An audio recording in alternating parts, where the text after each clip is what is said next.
ہماری زندگی جو ہے اس کا ایک سفر ہے. اللہ سبحانہ تعالیٰ نے جب آدم علیہ السلام کو پیدا کیا تھا تو اس کے بعد ہماری روحیں بھی پیدا کر دی تھی. تو ایک اعتبار سے ہم جب سے پیدا ہوئے ہوئے ہیں، ٹھیک ہے، لیکن ہمیں اس کا ہوش نہیں تھا، ہمارے پاس عقل نہیں تھی، ہمارے پاس سمجھ نہیں تھی، ہمارے پاس جسم نہیں تھا. تو وہ زندگی کا ایک دور تھا، ٹھیک ہے. اللہ تعالیٰ اس کے بارے میں فرماتے ہیں هل اتى على الانسان حين من الدهر لم يكن شيئا مذكورا. کیا انسان پر زمانے کا ایک وقت ایسا نہیں گزرا کہ جب وہ کوئی قابل ذکر چیز نہیں تھا، یعنی اس کا کوئی نام نشان نہیں تھا، اس کا کوئی نام ہی نہیں تھا، اس کا کوئی ذکر ہی نہیں تھا. پھر اس کے بعد کیا ہوا؟ ہم 20ویں اور 21ویں صدی میں دنیا میں آ گئے، ٹھیک ہے. تو اب ایک اور دور شروع ہو گیا، سیکنڈ فیز. پھر ایک دن آئے گا کہ یہ بھی ختم ہو جائے گا. ہوگا یا نہیں؟ سب کو یقین ہے؟ کسی کو کوئی شک ہے یا کسی کو کوئی دوسری رائے ہے؟ دو رائے ہے اس میں. دنیا میں کوئی دو لوگ بھی ایسے نہیں کہ جو اس کے اوپر کوئی شک کریں یا اس کا انکار کریں. پھر اس کے بعد کیا ہوگا؟ اگلا کیا ہے؟ اس کے بعد کیا؟ برزخ. برزخ آ گیا، ٹھیک ہے. اس میں کتنے سال رہنا ہے؟ پہلے میں کتنے سال رہے تھے ہم نہیں پتا، بہت یعنی ملینز آف ایئرز کہہ لیں. یہاں کتنے سال رہنا ہے نہیں پتا، لیکن اگر میکسیمم 100 ایئر بھی لگا لیں فار ایگزامپل، جو کہ بہت کم ہوتا ہے. تیسری سٹیج جو برزخ کی ہے، قبر کی، کتنا رہنا ہے؟ حضرت نوح علیہ السلام کے زمانے کو ہزاروں سال گزر گئے، اور اس کے بعد بھی ہم دیکھتے ہیں اس سے پہلے بھی ہمیں نہیں پتا آدم علیہ السلام کو کب پیدا کیا گیا تھا. تو ہزاروں سال اس بات کو گزر چکے ہیں. وہ سارے لوگ جو مرے ہیں وہ کہاں ہیں؟ آدم علیہ السلام کہاں ہیں؟ کہاں ہے؟ قبر میں، زمین میں ہے ان کا جسم. برزخ اس کو کہتے ہیں، یعنی اوور آل اس کا نام، جس میں قبر اور انسان کا وہ آخری ٹھکانے سے پہلے. پھر یہ بھی ٹائم ایک دن ختم ہو جائے گا. وہ کون سا دن ہوگا؟ قیامت کا دن، یوم الحشر ہوگا. اس کو سورۃ فاتحہ میں کیا کہا گیا ہے؟ یوم الدین کہا گیا. دین کا مطلب ہوتا ہے بدلہ. وہ دن ہے بدلے کا. وہ دن کتنا بڑا ہے؟ وہ دن کتنا بڑا ہے؟ قیامت کا دن 50,000 سال کا ہے. اور پھر اس کے بعد جو فیصلہ ہو جائے گا، فیصلہ جب ہوگا تو کچھ لوگ جائیں گے جنت میں اور کچھ لوگ جائیں گے جہنم میں. اس کا ڈیوریشن کتنا ہے؟ جنت اور جہنم کا ڈیوریشن کتنا ہے؟ انفینٹ، کبھی ختم نہیں ہوگا. تو اس میں سے سب سے چھوٹا پورشن کون سا ہے؟ جی یہ اس دنیا کا، ٹھیک ہے نا. اس دنیا کا حصہ سب سے چھوٹا ہے، اور آخرت کا حصہ یعنی آخری انجام سب سے بڑا ٹائم ہے، ان لمیٹڈ. یہ جو ہمیں یہاں کا وقت ملا ہے، یہ کس لیے ملا ہے؟ اس میں کیا کریں؟ یہاں دل لگا لیں اس دنیا کے اندر، اس کو ہی بناتے سنوارتے رہیں، اسے ہی کماتے رہیں، اسے ہی جمع کرتے رہیں، یا یہ موقع ہے ہمارے پاس کہ ہم اس آخری ٹھکانے کو بہت ہی خوبصورت بنا لیں. دو آپشنز ہیں آپ کے پاس، تیسری کوئی آپشن نہیں. ایک آپشن یہ ہے کہ جو بھی آپ کے پاس وقت ہے، مال ہے، دولت ہے، ہر چیز، سارے ریسورسز لگا کے اپنی اس دنیا کو خوبصورت بنا لیں.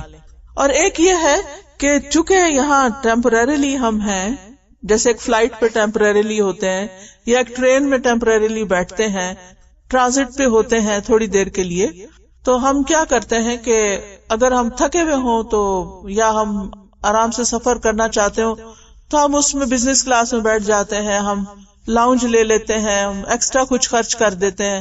لیکن ہمیں پتا ہوتا ہے یہاں سارا وقت نہیں رہنا، اس لیے بعض لوگ کہتے ہیں کیا آپ 2 گھنٹوں کے لیے ہم بزنس لاؤنج کے پیسے دیں، ہم کیوں نہ ایسے ہی کرسی پہ بیٹھ کے کام چلاتے ہیں اور پھر ہم آگے چلے جائیں گے، اپنے گھر جا کے آرام کریں گے. ہم یہ کہتے ہیں گھر جا کے آرام کریں گے، کہیں بھی جا رہے ہوں تو. اور گھر کو اللہ تعالیٰ نے مسکن کا، سکون کی جگہ، وہ ہے ہی آرام کی، ہم نے وہیں آرام کرنا ہے جا کے.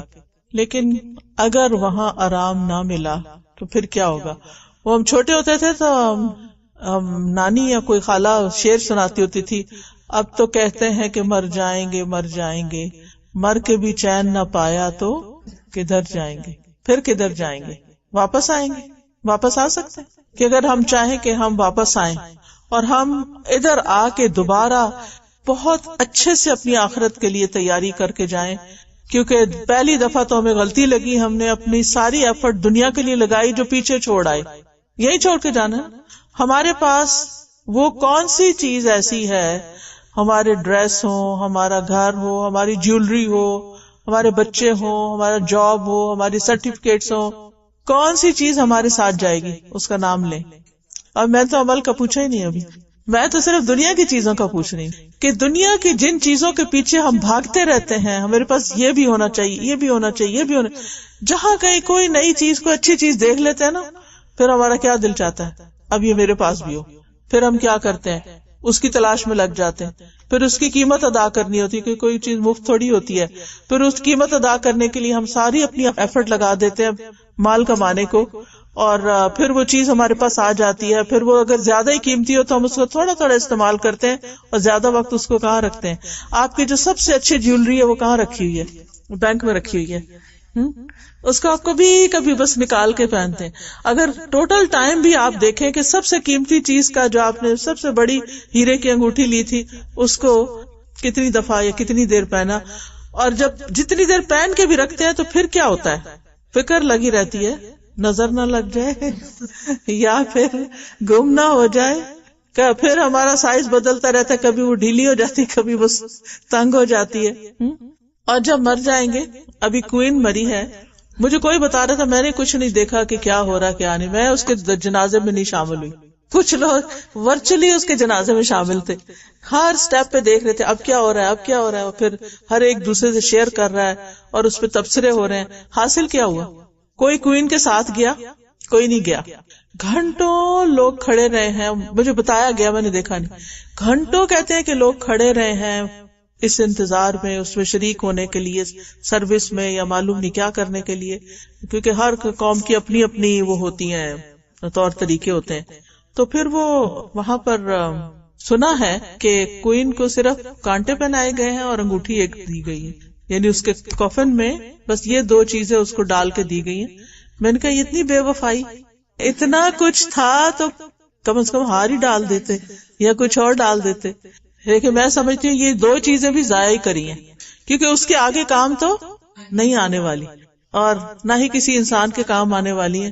اب اس قبر کی بھی حفاظت کرنی پڑے گی، کیونکہ اس میں بھی ڈر ہے کہ کوئی ہو تو وہ قبروں کے اندر سے بھی کفن بھی چرا لیتے ہیں، تو اگر کوئی اتنی قیمتی انگوٹھی اور کانٹے پڑے ہوئے ہوں تو پتہ نہیں کیسے چھوڑے.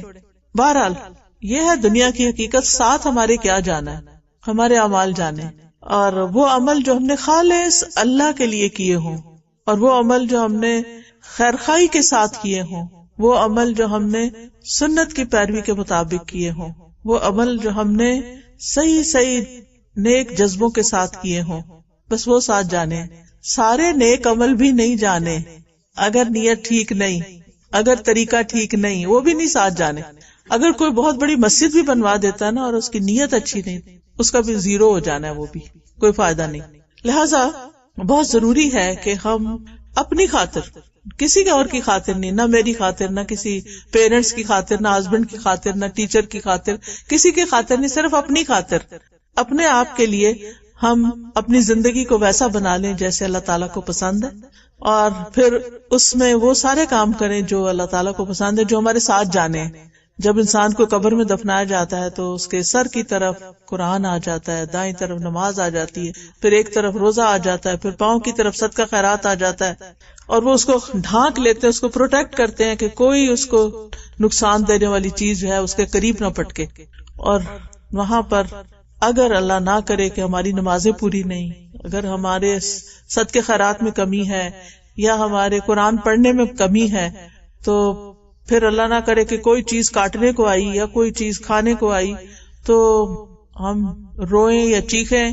اگر قبر کے باہر بھی کھڑے ہیں نا، ان کو بھی نہیں سنائی دے گا، ان کو بھی نہیں سنائی دے گا. اچھا کبھی کبھی اللہ تعالیٰ ایسی چیزیں سنوا بھی دیتے ہیں. ہماری ایک بہن ہے ڈاکٹر ریحانہ، انہوں نے ایک دن مجھے کال کیا اور مجھے بتایا کہ ان کے ینگ بیٹے کی ڈیتھ ہو گئی تھی، تو وہ یہیں پر میڈویل کا قبرستان ہے شاید، تو وہاں پر دفن کیا ان کو. تو وہ کبھی کبھی چلی جاتی ہیں، ماں ہے، دل میں آتا ہے، چلی جاتی ہیں. کہتی ہے ایک دن میں اپنے ہسبینڈ کے ساتھ گئی تو ایسے رونے والی آواز میں آواز آئے کہ لو کننا نسمع او ناقل ما کننا فی اصحاب السعیر. یہی ریپیٹ ہو رہی تھی آیت، یہی ریپیٹ ہو رہی. تو میں اپنے ہسبینڈ سے کہوں آپ کو آواز آ رہی ہے؟ وہ کہتے ہیں مجھے تو نہیں آ رہی. پھر کہتے ہیں کہ ہم نے کہا کہ یہ گاڑی کھڑی ہے دور، تو کیا پتا وہاں سے آواز آ رہی ہے، ہم وہاں گئے، وہاں سے بھی نہیں آ رہی تھی، ادھر ادھر ادھر ادھر دیکھا، تو کہتی کہ پھر ہم نے چلنا شروع کر دیا تو ایک قبر سے وہ آواز آ رہی تھی، تو انہوں نے اس قبر پر جو نام لکھا ہوا تھا وہ شاید فاطمہ نام تھا یا کیا، کسی مسلمان لڑکی کا نام تھا، اور ایج شاید 22 تھی سم تھنگ. وہ نوٹ کر کے گھر آ گئی. خیر انہوں نے مجھے کال کیا کہ کیا کروں. میں نے کہا کہ آپ قبرستان اتھارٹی کے پاس جائیں، ان سے ایڈریس لیں گھر والوں کا، ان سے کہیں کہ اس کی طرف سے کوئی صدقہ کریں اور پتہ کریں کہ کیا مشکل کیا تھی. تو کہتے ہیں لیکن انہوں نے کہا کہ ہم کسی کی انفارمیشن ڈسکلوز نہیں کر سکتے، انہوں نے انکار کر دیا. اب ان کے پاس تو کوئی طریقہ نہیں تھا کہ وہ معلوم کریں. تو کہتی ہے میں نے خود ہی ان کے لیے دعا کر دی اچھی سی. اب اللہ جانے اس کے پیچھے کیا حقیقت تھی، کیا چیز تھی، لیکن ایسی چیزیں کبھی کبھی اللہ تعالیٰ نہ دکھا دیتے ہیں یا سنوا دیتے ہیں، یا انسان کو کوئی چیز نظر آ جاتی ہے ایسی. جیسے نبی صلی اللہ علیہ وسلم کے زمانے میں ایک شخص تھا، وہ وحی لکھتا تھا، مسلمان ہوا، کاتب وحی یعنی قرآن لکھتا تھا. جب نازل ہوتا تھا نا تو محمد صلی اللہ علیہ وسلم خود نہیں لکھ سکتے تھے تو وہ لکھواتے تھے. تو وہ لکھتا تھا اور ایک دن پتہ نہیں اس کو شیطان نے کیا بہکایا، وہ مرتد ہو گیا. جب مرتد ہوا تو اس کے بعد وہ فوت ہو گیا. اب اس کے لیے اس کے جو قبیلے والے تھے انہوں نے قبر کھودی، وہ دفنا کے گئے. صبح آئے تو دیکھا وہ قبر سے باہر پڑا ہے. پھر اس کے بعد دوبارہ اس کو دفنایا کہ انہوں نے سوچا کہ شاید مسلمانوں کا کوئی قصور ہے کہ یہ چونکہ مسلمان نہیں رہا انہوں نے کچھ کیا. دوبارہ دفنا، دوبارہ باہر، تیسری دفعہ کیا، تیسری دفعہ باہر. پھر انہوں نے چھوڑ دیا، درندے کھا گئے اس کو. یعنی جس شخص کو اللہ نے اتنی بڑی عزت دی کہ وہ قرآن لکھتا تھا اور وہ محمد صلی اللہ علیہ وسلم کے الٹا خلاف ہو گیا، تو زمین نے بھی اس کو پناہ نہیں دی، کیونکہ یہ زمین اور یہ ساری چیزیں محمد صلی اللہ علیہ وسلم سے محبت کرتے ہیں. اور اس دین کو چھوڑ دینا سمجھ کے اور جان کے یہ کوئی معمولی جرم نہیں ہوتا. تو اللہ تعالیٰ ایسے کچھ چیزیں دکھاتے رہتے ہیں تاکہ ہم جیسے بندے کچھ سبق حاصل کریں. ویسے تو سبق حاصل کرنے کو بہت کچھ ہے، یہ آسمان بھی ہمیں ایک سبق دے رہا ہے، یہ زمین بھی سبق دے رہی ہے جس پہ ہم چلتے ہیں. بہت چیزیں ہیں سبق لینے کے لیے لیکن ہم نہیں لیتے. تو کہنے کا مقصد یہ ہے کہ ہمیں اپنی اس زندگی میں، یہ ہماری زندگی، یہ وقت، یہ ٹائم، یہ جوانی، یہ آنکھیں، کان، یہ بہت بڑی نعمت ہے، بہت بڑی غنیمت ہے. ان سے جتنا زیادہ ہم فائدہ اٹھا لیں اپنی آخرت کے لیے اتنا ہی اچھا ہے، کیونکہ وہاں پر ہماری نیکی کا ایک ایک ذرہ جو ہے وہ تولا جائے گا اور وزن کیا جائے گا.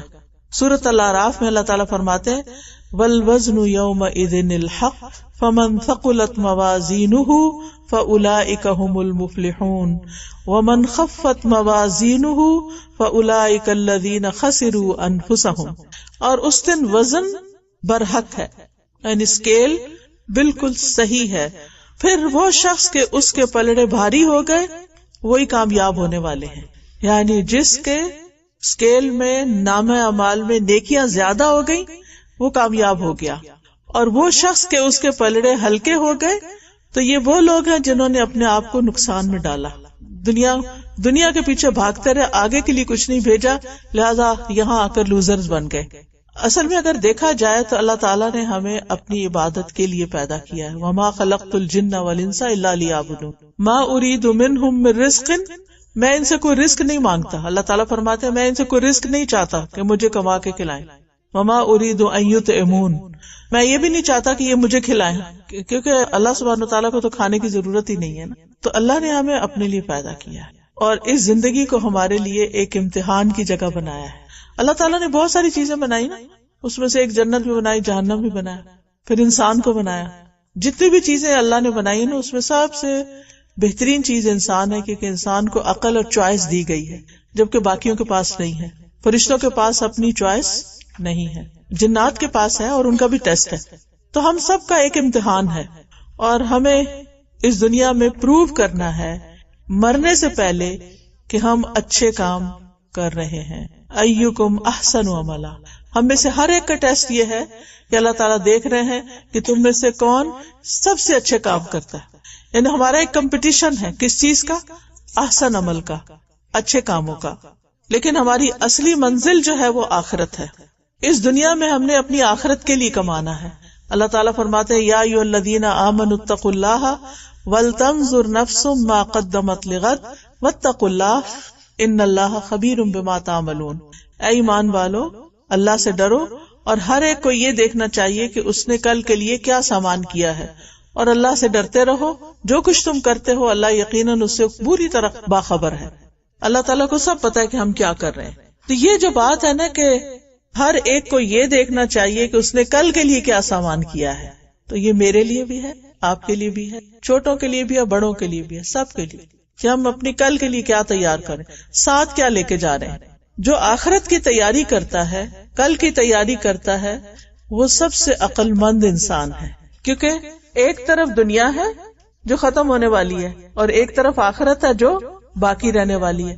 اب عقل مند کون ہے؟ جو ساری طاقت یہاں لگا دے یا وہ جو آخرت کو سامنے رکھے، اس کے لیے بھی کام کرے، یہاں اس کو آگے سامنے رکھ کے کہ میں یہاں صرف وہ کام کروں گا جو مجھے یہاں فائدہ دیں گے، میں نے ایسے کاموں میں نہیں پڑنا جو مجھے یہاں فائدہ نہیں دیں گے۔ رسول اللہ صلی اللہ علیہ وسلم سے پوچھا گیا کہ مومنوں میں سے سب سے زیادہ عقل مند مومن کون ہے؟ فرمایا جو موت کو زیادہ یاد کرے اور اس کے بعد کے یعنی موت کے بعد کے لیے اچھی تیاری کرے، وہی عقل مند ہے۔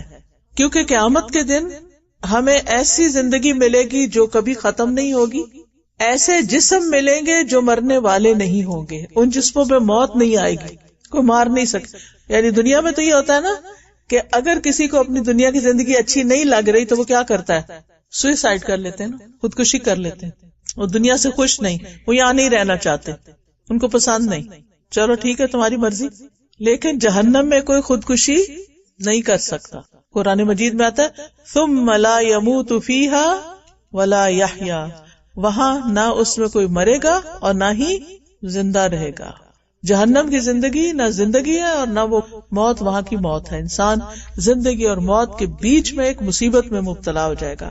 لہٰذا ہم میں سے ہر شخص کو اپنی زندگی کا ہر دن سوچ سمجھ کے گزارنا چاہیے، سنت کے مطابق گزارنا چاہیے۔ جیسے ابھی بہن نے کہا کہ ہمیں بہت ساری چیزیں پتہ ہوتی ہیں لیکن ہم کرتے نہیں، تو اپنی ایسی پلاننگ کریں، ڈے پلاننگ، کہ آپ میکسیمم سنتوں کی پیروی کریں تاکہ آپ کا سارا دن کیا بن جائے؟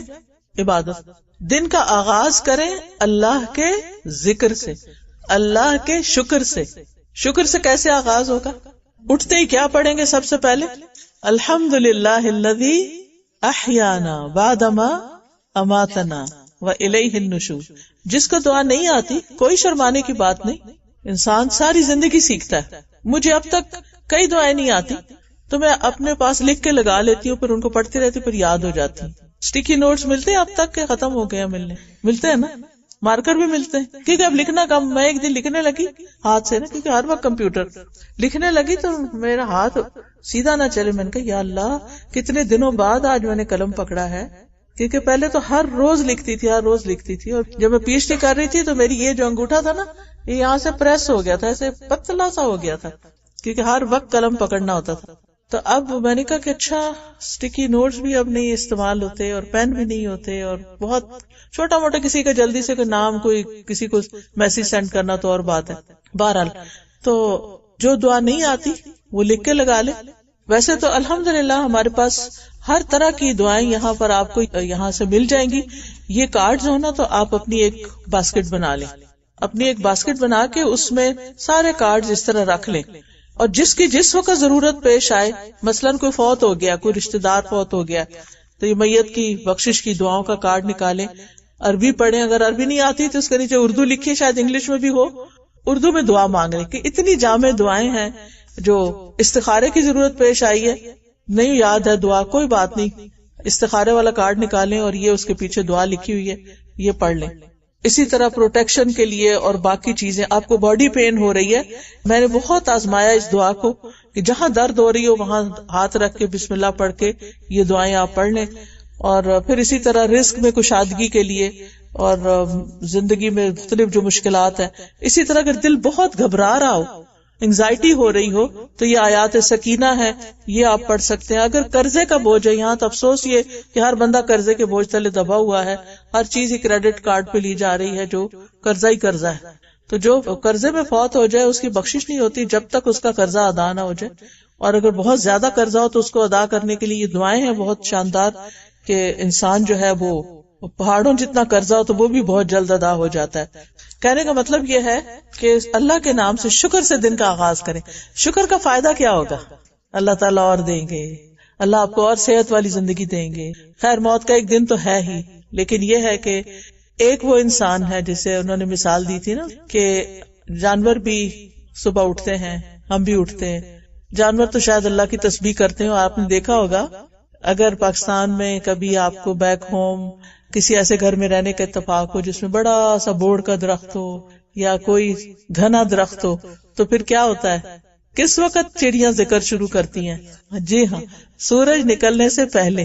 سورج نکلنے سے پہلے. اور میں نے نوٹ کیا ہے کہ چوں ہی سورج کی پہلی کرن آتی ہے سب چڑیا اڑ جاتی ہیں، ذکر کا وقت ختم. سبحان اللہ. پھر ہم سے زیادہ بہتر تو چڑیا ہی ہیں کہ جو سردی ہو گرمی ہو انہوں نے اس وقت ذکر کرنا ہی کرنا ہے. اچھا، اسی طرح آپ نے نوٹ کیا ہوگا کہ مغرب سے پہلے اگر آپ کبھی ایسی جگہ پر رہیں، کیا حسین سا منظر ہوتا ہے. کچھ جگہوں پر تو اتنا شور ہوتا ہے چڑیوں کا، یعنی ساری مل کے کوئی ذکر کر رہی ہوتی ہیں. اللہ تعالیٰ قرآن مجید میں فرماتے ہیں کہ یہ ساری چیزیں ذکر کرتی ہیں، وَلَٰكِن لَا تَفْقَهُونَ تَسْبِيحَهُمْ، لیکن تم ان کی تسبیح کو نہیں سمجھتے، ہمیں نہیں سمجھ آتی یہ کیا پڑھ رہی ہیں.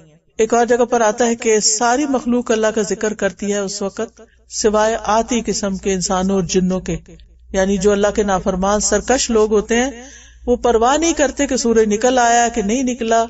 وہ سوتے رہتے ہیں اپنی من مانی مرضی سے اٹھتے ہیں. ان کے سر پہ ڈھول پیٹے جائیں، ان کی ماں ان کا باپ ان کو جگاتا رہے، وہ سن کے نہیں دیتے. کچھ بچے ہوتے ہیں نا ایسے، بڑے بھی ہو جاتے ہیں، یونیورسٹی چلے جاتے ہیں، اٹھتے ہی نہیں، نماز ہی نہیں پڑھتے. تو اب آپ خود سوچیں کہ جو انسان صبح اٹھ کے اللہ کا ذکر نہیں کرتا، اس میں اور ایک جانور میں کیا فرق ہے؟ جانور بھی اس سے بہتر ہوگا. پھر اس کے بعد آپ دیکھیں کہ دن کا آغاز جو ہے وہ ہمیں نماز فجر سے کرنا چاہیے. رسول اللہ صلی اللہ علیہ وسلم نے فرمایا جو شخص 2 ٹھنڈی نمازیں پڑھے فجر اور عصر کی وہ جنت میں داخل ہوگا. اس کے مطلب نہیں کہ صرف یہ 2 پڑھ کے فارغ ہو جائیں، لیکن فجر کی نماز پڑھنا جو ہے یہ انسان اللہ کی پروٹیکشن میں آ جاتا ہے. حدیث میں آتا ہے جس نے صبح کی نماز پڑھی وہ شام تک اللہ کے ذمے میں ہے، یعنی اللہ کی حفاظت میں ہے، یعنی اللہ سبحانہ وتعالی اس کی حفاظت کی گارنٹی دیتے ہیں. فجر پڑھ کے کیا کرنا چاہیے سورج نکلنے تک؟ کوئی بتائے گا آپ میں سے؟ صبح شام کے اذکار.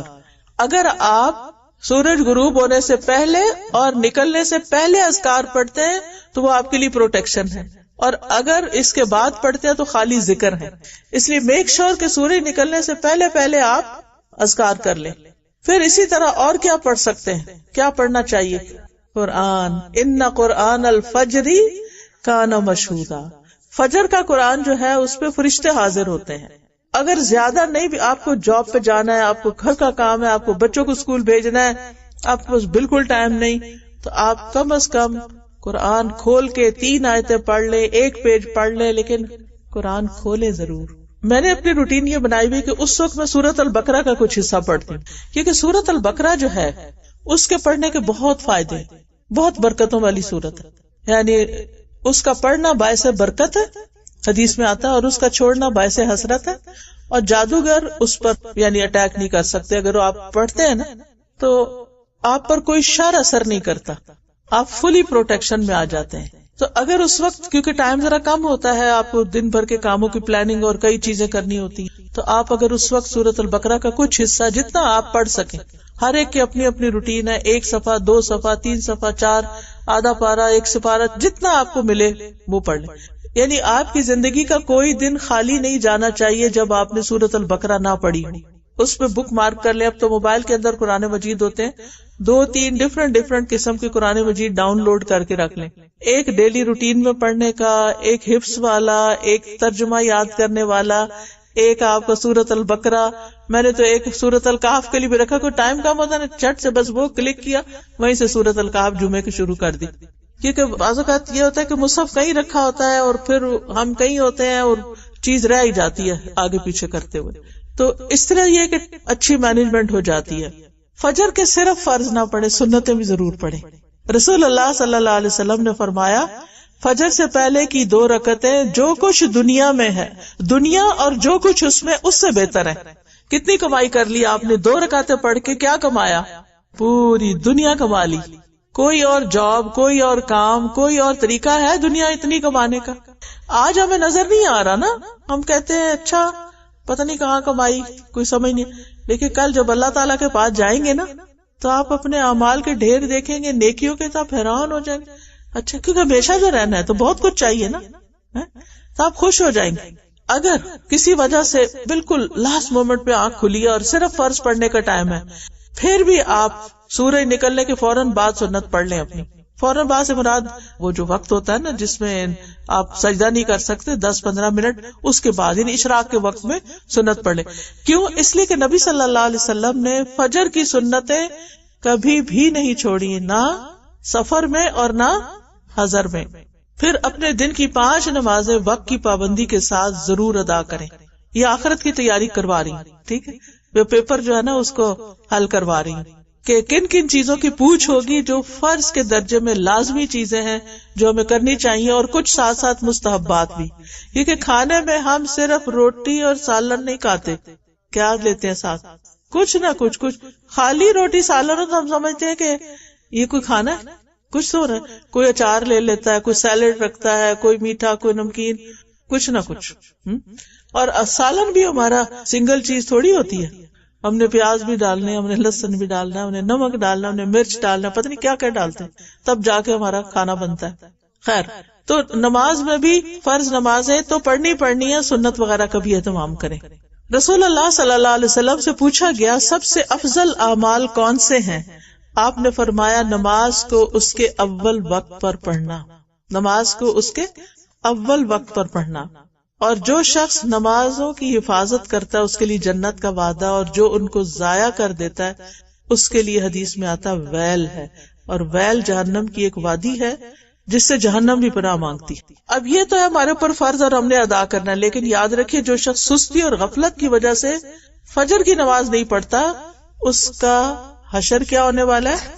بخاری کی روایت ہے، صحیح بخاری میں آتا ہے، سمرہ بن جندب سے روایت ہے، نبی صلی اللہ علیہ وسلم نے خواب بیان کرتے ہوئے فرمایا انہیں خواب میں دکھایا گیا، اور نبی کا خواب کیسا ہوتا ہے؟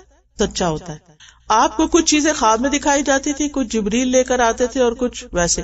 فرمایا جس کا سر پتھر سے کچلا جا رہا تھا، یعنی خواب میں آپ کو دکھایا کہ ایک شخص تھا جس کے سر پہ پتھر پڑتا تھا، وہ پھس جاتا تھا، پتھر دور جا گرتا تھا، پھر وہ مارنے والا پتھر اٹھا کے لاتا، سر پھر ٹھیک ہو چکا تھا، پھر مارتا. پھر وہ شخص قرآن کا حافظ تھا لیکن وہ اس سے غافل ہو گیا اور فرض نماز پڑھے بغیر سویا رہتا تھا، سو جاتا تھا، یعنی عشاء چھوڑ دی، کبھی فجر چھوڑ دی. تو آپ سوچئے کہ معمولی بات. آپ یہ بھی کہہ سکتے ہم کون سے حافظ ہیں، لیکن ہم مسلمان تو ہیں نا. کتنے ہی بچے ہیں جو حفظ کر لیتے ہیں اس کے بعد اپنا اللہ نہ کرے اللہ کو دین بھی چھوڑ دیتے ہیں. میرے پاس ایک ماں آئی، بیچاری بہت تکلیف میں تھی، وہ کہہ لیں کہ میرے بچے کو قرآن حفظ ہے اور ابھی بھی اس کو ایسے حفظ ہے لیکن وہ اس کا بلیف ختم ہو گیا، وہ مسلمان نہیں رہا.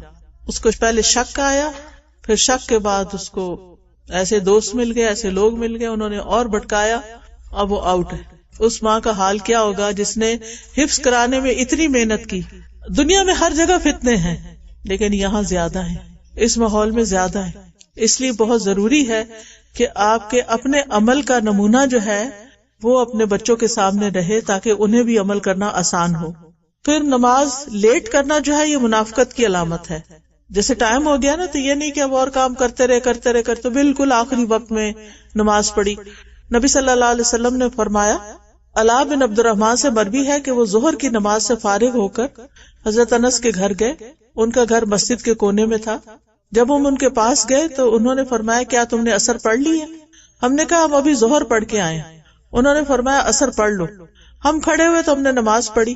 فارغ ہوئے تو کہنے لگے میں نے رسول اللہ صلی اللہ علیہ وسلم کو یہ فرماتے ہوئے سنا ہے، یہ تو منافق کی نماز ہے کہ سورج کو بیٹھے دیکھتا رہتا ہے، جب وہ شیطان کے 2 سینگوں کے درمیان ہوتا ہے یعنی غروب ہونے لگتا ہے تو اٹھ کے 4 ٹھونگے مارتا ہے اور اس میں اللہ کا ذکر کچھ نہیں کرتا. تو یہ منافق کی نماز ہوتی ہے. تو نماز کو اطمینان سے ادا کریں، سجدے اور رکوع اطمینان سے ادا کریں. نماز میں اپنی ڈریسنگ ٹھیک رکھیں. افسوس کے ساتھ کہنا پڑتا ہے کہ یہاں پر بچوں کے پراپر کپڑے ملتے ہی نہیں. بچیاں نماز کی عمر 7 سال ہو گئی لیکن اتنا ٹائٹ پجامہ ہے، اتنا ٹائٹ شرٹ ہے، بازو بالکل پھنسے ہوئے ہیں، پجامہ پھنسا ہوا ہے، نماز پڑھ رہے ہیں پیچھے سے ہپس سارے نظر آ رہے ہیں، ایسے کپڑوں میں نماز نہیں ہوتی.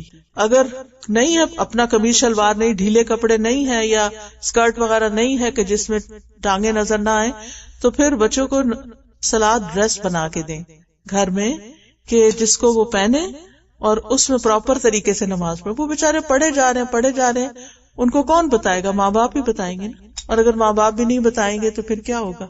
محنت ضائع. میں نے پہلے بھی کہا تھا نا کہ ہمارے سارے جو ہم نے اپنی طرف سے نیک سمجھ کر نیک کام کرتے ہیں، سارے آگے نہیں جا سکتے کیونکہ طریقہ ٹھیک نہیں ہے کچھ چیزوں میں. جب اسکول میں بچے آنسر لکھتے غلط تو کیا ان کو نمبر مل جاتے ہیں؟ نہیں ملتے نا. پھر اسی طرح یہ کہ نماز کے بعد بھی کچھ اذکار کیا کریں کیونکہ وہ دعاؤں کی قبولیت کا وقت ہوتا ہے. 10 بار سبحان اللہ سبحان اللہ سبحان اللہ سبحان اللہ، 5 انگلیوں پہ 2 دفعہ پڑھے، 10 دفعہ سبحان اللہ، 10 دفعہ الحمدللہ، 10 دفعہ اللہ اکبر ہو جاتا ہے. اور پھر دعا مانگے. اور نبی صلی اللہ علیہ وسلم نے فرمایا کہ 2 خصلتیں ہیں یا 2 عادتیں اگر کوئی مسلمان بندہ ان کی پابندی کرے تو جنت میں داخل ہو.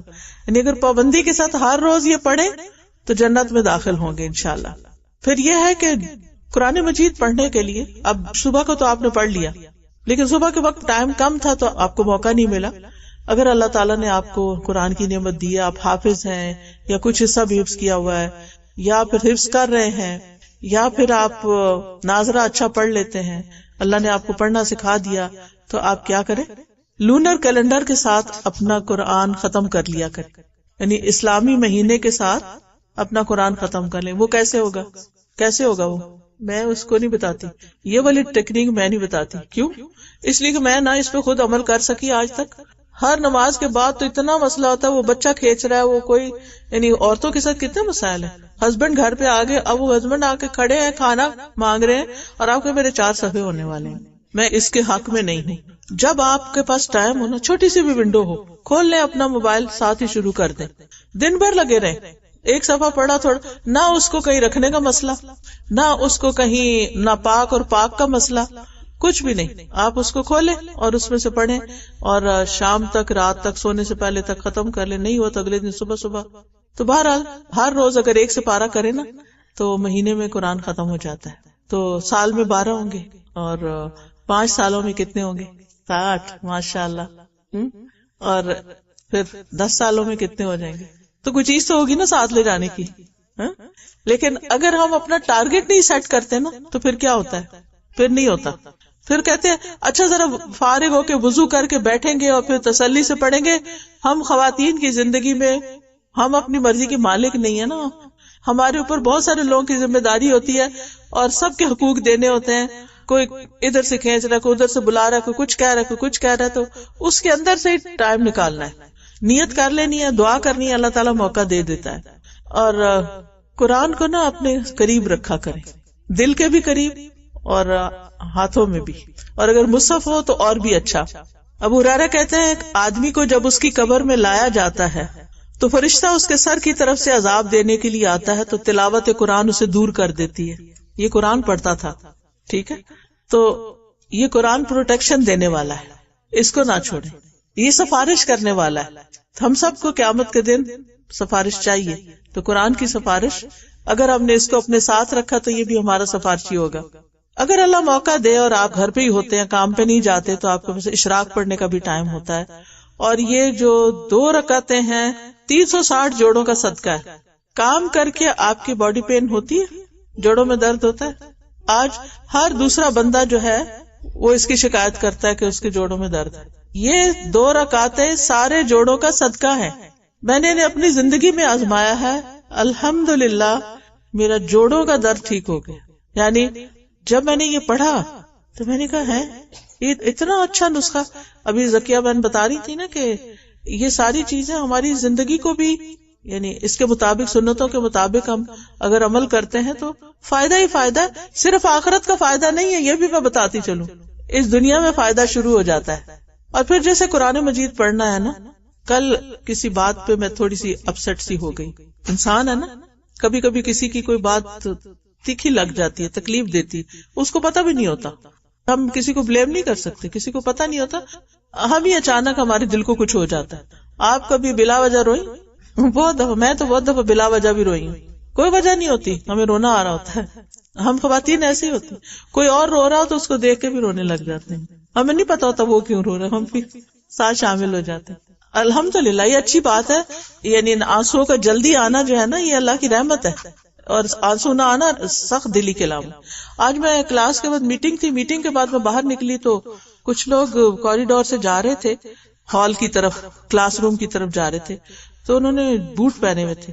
تو سمیتا کہنے لگی ان کو کہ یہ جوتے لے کے نہیں ادھر جاتے.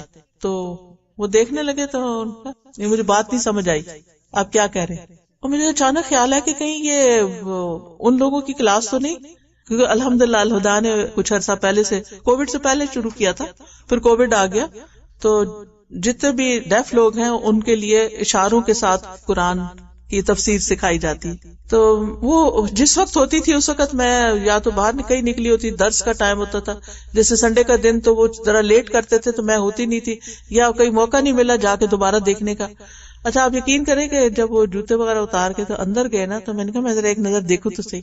جو ہی میں نے اندر دیکھا میری ایک دم آنکھیں بھر آئیں، دل میرا ایسے لگا پگھل گیا. حالانکہ چاند ہی لوگ بیٹھے ہوئے تھے، لیکن میں نے کہا اللہ تیرا شکر تو نے توفیق دی کہ ان کو بھی تیرا قرآن بتا سکیں. سنا تو نہیں سکتے لیکن، اور وہ اتنی توجہ سے دیکھ رہے تھے نا، کیونکہ ان کو دیکھ کے سمجھنا پڑتا ہے نا. کانوں میں تو پیچھے سے بھی آواز آ رہی ہے، ادھر سے بھی کلاس ہو رہی ہے اور ہم سو رہے ہیں، آنکھیں بند کی ہوئی ہیں کیونکہ کانوں میں آ رہی ہے آواز. وہ تو آنکھیں بھی نہیں بند کر سکتے، دیکھ کے سنتے ہیں. تو اچھی بات ہوتی ہے کہ ایسی ایسی چیزیں دیکھے انسان، اور انسان کا دل جو ہے وہ پگھل جائے. بہرحال قرآن دلوں کو نرم کرتا ہے. تو جو ہی میرے دل میں تھوڑی سی تکلیف شروع ہوئی نا، میں نے سب کچھ چھوڑ کے قرآن شروع کر دیا پڑھنا. پڑھتی رہی. تھوڑی دیر کے بعد میں بالکل نارمل واپس، کیونکہ میں نہیں چاہتی تھی کہ میرے دل کے اندر کسی وقت کوئی ایسی چیز ہو کہ جو میں کر رہی ہوں اس کو میں انجوائے نہ کروں. کیونکہ جب انسان کو کوئی ایسی بات دل کو لگی ہوئی ہوتی ہے نا، تو نہ کھانا انجوائے کر سکتا ہے، نہ کسی سے بات، نہ پڑھنا، ہر کام بے مزہ ہو جاتا ہے. قرآن شفا ہے. آپ فوراً قرآن شروع کر دیں ریڈنگ کرنا، اسی وقت نکالے اپنا سیل، کھولے قرآن، پڑھنا شروع کر دیں، کہیں سے بھی پڑھنا شروع کر دیں، آپ ٹھیک ہو جائیں گے. میں آپ کو گارنٹی دیتی ہوں آپ ٹھیک ہو جائیں گے، بجائے اس کے کہ سارا دن سوچے جائیں. نہیں، اتنی دیر پڑھتے رہیں کم از کم، زیادہ پڑھے تو اور اچھا، جتنی دیر میں آپ ہیلنگ ہو جائے اندر. پھر ناشتہ کریں، خوشی سے کریں، جو دل چاہے کریں، لیکن بسم اللہ سے شروع کریں اور الحمدللہ پہ ختم کریں. نبی صلی اللہ علیہ وسلم نے فرمایا اللہ تعالیٰ اس بندے سے راضی ہوتا ہے جو ایک لقمہ بھی کھائے تو اس پر اللہ کا شکر ادا کرے، اور جو ایک گھونٹ بھی پیے تو اس پہ اللہ کا شکر ادا کرے. اللہ اس سے راضی ہو جاتا ہے. ہمیں اور کیا چاہیے؟ کچھ چاہیے کہ اللہ راضی ہو جائے. اللہ راضی ہو گیا تو پھر کیا نہیں ملے گا؟ سب کچھ مل جائے گا. پھر دن کا آغاز کر رہے ہیں آپ تو ایک جملہ بولا کریں اپنے لیے، حیاتی کلہ للہ، حیاتی کلہ للہ، میری زندگی ساری اللہ کے لیے ہے. ان صلاتی و نسکی و محیای و مماتی للہ رب العالمین، میں اللہ کے لیے، میری زندگی اللہ کے لیے، میرا مال اللہ کے لیے، میرا سب کچھ اللہ کے لیے. کیوں؟ اور سب کچھ دے کے بھی کیا حق ادا ہو جائے گا؟ نو وے، اتنا سا بھی نہیں. اللہ تعالیٰ نے ہمیں کتنی نعمتیں دی ہیں، اس کو ایک بار کی شکل میں یہاں لگائیں. کتنی نعمتیں ہیں، انلمیٹڈ نعمتیں. وَإِن تَعُدُّوا نِعْمَتَ اللَّهِ لَا تُحْصُوهَا. ہماری ایفرٹ، نمازیں کتنی؟ 5.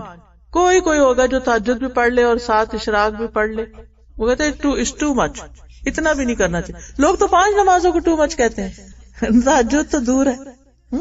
پھر دن میں کتنی دفعہ تسبیح و ذکر کرتے ہیں، اس کو بھی گن لیں، وہ بھی گنا ہوا، سب کچھ گنا ہوا. جو ہم کر رہے ہیں اس کی بار بس ادھر ہی ہے، وہ سب گنا ہوا ہے. اور یہ جو ہمیں مل رہا ہے انلمیٹڈ. جس نے اتنا دیا اس کا حق کتنا ہے؟ پھر بہت حق ہے. ہم اس کا حق دے رہے ہیں؟ دے سکتے بھی نہیں، لیکن وہ قدردان ہے، شاکر و شکور ہے. جو بھی جتنا بھی کر لیں گے وہ راضی ہو جائے گا، بس کرے صحیح کچھ. پھر اس کے بعد یہ کہ ہر روز اپنے نفع مند علم میں ضرور اضافہ کریں، دین کا ہو یا دنیا کا. ہر روز سیکھنے والے بن جائیں. کیا فائدہ ہوگا؟ اور اگر آپ اپنے گھر سے نکل کے کہیں جا کے سیکھ سکیں تو وہ تو اور بھی اچھا ہے. نبی صلی اللہ علیہ وسلم نے فرمایا جو شخص صبح کے وقت اس لیے مسجد کی طرف نکلا کہ بھلائی سیکھے یا سکھائے تو اس کے لیے پورا حج ادا کرنے کی مثال اجر ہے. اتنا بڑا ثواب. اور جو چل کے جاتا ہے اس کے لیے جنت کا راستہ آسان ہو جاتا ہے. لیکن اس کے لیے اپنا وقت مقرر کریں. روزانہ کا کوئی وقت، کوئی لیکچر سننا ہے، کچھ نوٹس بنانے ہیں، کچھ اچھی سی ایک ڈائری بنا لیں، اور اگر ٹائپنگ آتی ہے تو جلدی سے ٹائپنگ پہ، یعنی سیکوینس میں، چاہے قرآن سننا شروع کریں، قرآن کے کوئی تفسیر سننا شروع کریں، یا کوئی لیکچر سیریز سیکوینس میں کریں.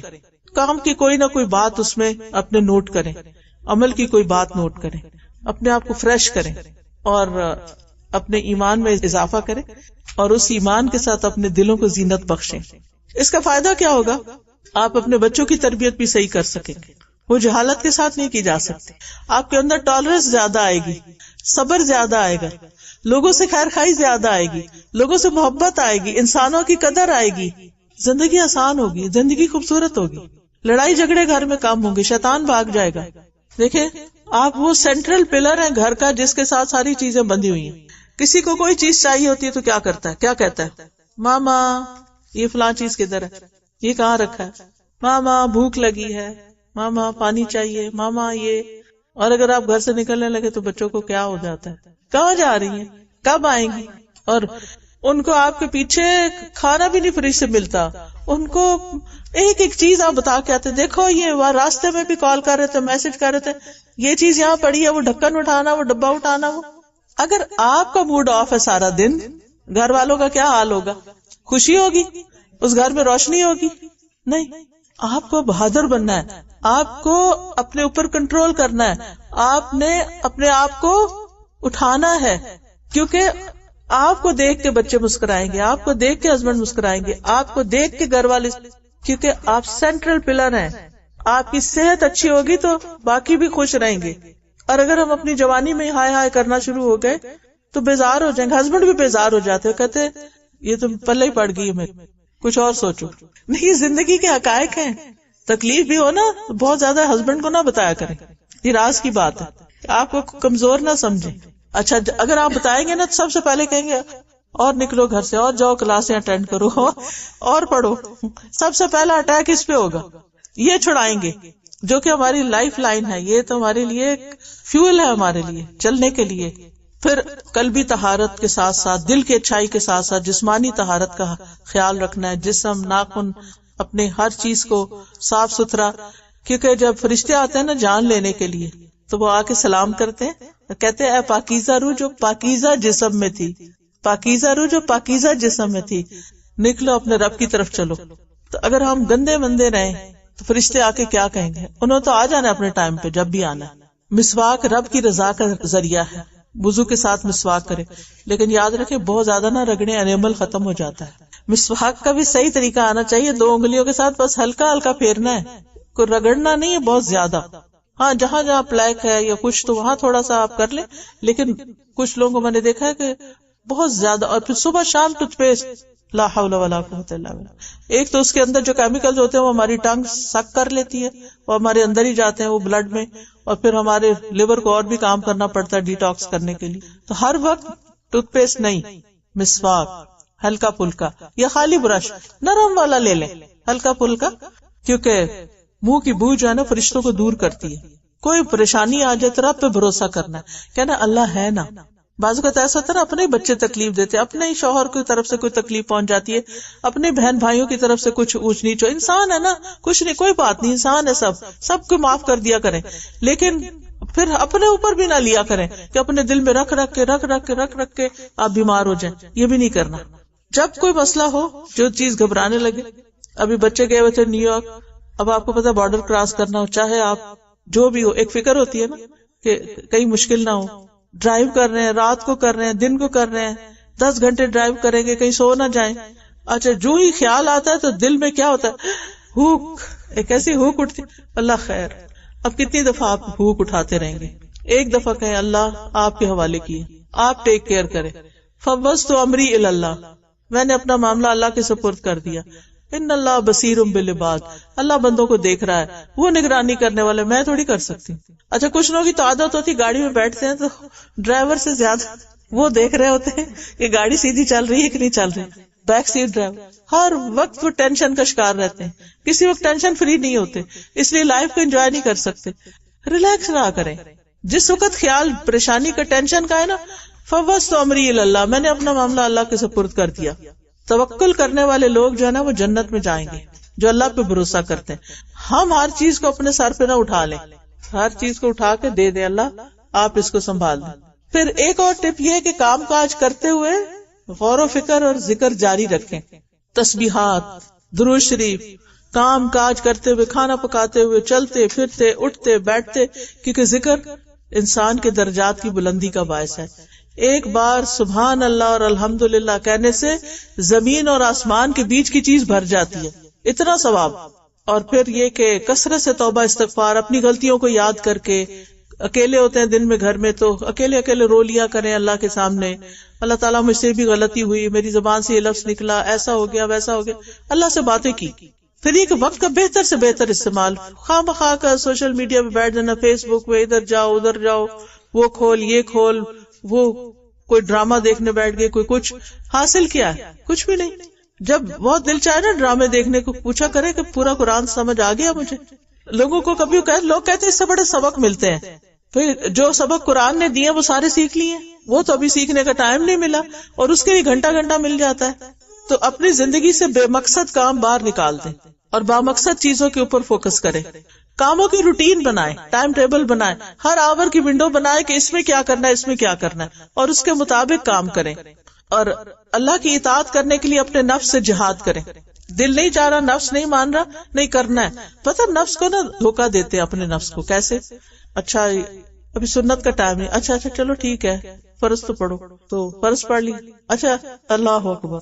میں تو جب کبھی پھسلنے لگتے میں کہتی ہوں اللہ اکبر، ساتھ ہی سنت شروع کر، ساتھ ہی نفل شروع کر. اب کہاں جاؤ گی؟ اب تو پڑھنا ہی ہے نا، اب تو ختم، سلام پھیرو گی تو نکلو گی اس سے. تو اس طرح نا اپنے آپ سے نا جیسے جلدی سے کوئی بس کروا لیا کام، کیونکہ نمازوں کی حفاظت ضروری ہے نا. نماز قبر تک ساتھ جاتی ہے اور قبر میں بھی حفاظت کرتی ہے. ہر کام کو عبادت سمجھ کے کریں، خوشی خوشی کریں. کھانا پکانا ہو، باقی کام ہو، نیبرز کا خیال کرنا ہو، عیادت کرنا ہو، کسی کا حال پوچھنا ہو، ساتھ ساتھ اللہ کی نافرمانیوں سے بچیں. جہنم کو ذہن میں رکھتے ہوئے دعا کریں، اللہ اور اس کے رسول سے محبت کریں، ہر ایک سے اچھی طرح پیش آئیں. والدین کو خاص طور پہ خوش کریں، ان کو فون کیا کریں، ان کو میسج کیا کریں، اور اپنے گھر والوں کے چیزوں کا بھی خیال رکھیں. پڑوسیوں کی خبر گیری کریں، مریضوں کی یاد، سلام کو عام کریں. ٹھیک ہے. اور پھر باتیں کرتے ہوئے یہ یاد رکھیں ہر بات لکھی جا رہی ہے، کسی کو زبان سے اذیت نہیں دیں. کثرت سے صدقہ کریں، ہر روز صدقہ کریں. فقیروں مسکینوں کا خیال کریں، خوشی سے ان کو دیں. غصے سے بچیں، ناراضگی سے، قطع رحمی سے. دوسروں کے قصور معاف کر دیں. دل بڑے کریں، دلوں کی سختی دور کریں. برے خیالات سے بچیں. مشکل آئے تو نماز پڑھ کے مدد لیں. پریشانی اور غم میں لا الہ الا اللہ کی تسبیح زیادہ کریں. دعاؤں کو لازم کر لیں. تنگی کے بعد آسانی کا انتظار کریں، اور رات کو سوتے وقت پھر ذکر کر کے سوئیں.